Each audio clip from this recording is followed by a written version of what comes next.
things are starting to get interesting at the COP26 climate talks in Glasgow. The World Leaders Summit is well and truly over, and progress has been made on deforestation, methane cuts, and India's pledge to reach net zero emissions by 2070. Although this is later than many other nations, the pledge means that the world's major emitters now all have an end in sight for fossil fuels. Today's theme was finance, and good news for South Africa, which will receive $8.5 billion, £6.2 billion, to help end its reliance on coal.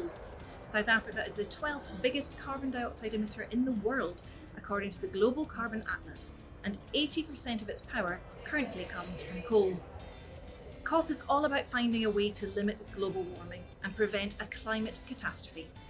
Getting the right finances in place so we can transition to clean energy is an essential part of the process. The UK wants all its financial institutions and listed companies to publish plans on how they will transition to net zero from 2023. But we have to be sure that companies aren't just greenwashing. And if you haven't heard the term before, greenwashing is a form of marketing spin in which companies give a false impression or provide misleading information about how environmentally friendly they really are. Of course, the real benefit of the summit is that finally we are all talking about climate change. Now, you might remember that a new European maximum temperature record of 48.8 degrees Celsius was set in Syracuse, Sicily this summer. And a new analysis revealed today from the Met Office shows that this summer's record high temperatures in Europe would have been impossible without human-induced climate change. We know the world is getting warmer, but it isn't always easy to visualise this.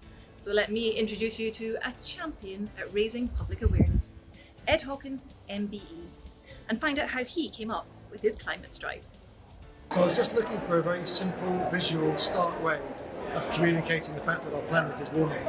And so I've used a set of coloured stripes, the blue colours for very cold temperatures and red stripes for very warm temperatures. And they're just shown as one stripe per year to represent the global temperature in that year, starting in 1850 and running up to today. And what we see as time goes on through that period, we see the stripes change from very dark blues, cold years, to light blues, to oranges, to reds, and then recently very, very dark reds as the planet has warmed very rapidly. The public understands a lot more about climate science and about the consequences that we face from our warming world. And I think recent weather events have really brought home that message. We've seen extreme heat waves across the world in places like Canada and California. And we've seen wildfires in Turkey and Greece and Australia, and extreme flooding in London, and also in Germany and China and Japan. And what the science says, and it's very clear, that these types of extreme weather events are becoming more intense and more frequent as the planet is warming. And this tells us that climate change on our warming planet, we're already being impacted by the changes in our weather that we're causing by burning fossil fuels and adding greenhouse gases to the atmosphere. If we continue as we are, we're going to go over that 1.5 degree threshold within the next 20 years or so. But it's our choices about what we do next about our emissions which determine whether we will or will not go over that threshold. But we may go over it temporarily.